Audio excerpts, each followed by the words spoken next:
Hi, welcome back to my channel. Today I'm going to show you guys how to turn off Discord pop-up notification.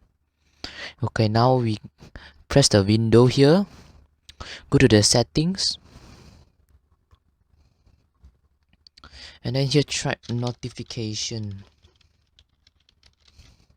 And then select notification and action settings. A few moments later. Okay, after now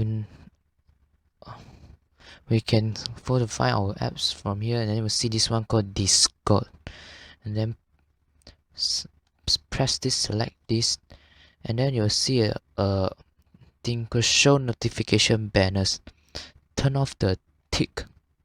Okay, now it's not shown. If you want to turn off whole notification, just go to this tool, turn off, and then you will not get any notification from Discord. Okay, what does this mean for show notification action centers here?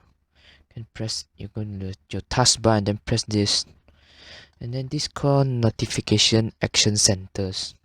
Okay, from here you can see anything, and then here's VPN or okay, so this is here. Okay, after that is go back, and then you need to double check, see whether it only shows on sounds. Okay, now it's only on sound, so we are done. Okay, now we can close the setting. Okay, thanks for watching, and don't forget to like and subscribe my channel for more tech tutorial videos. Thanks for watching.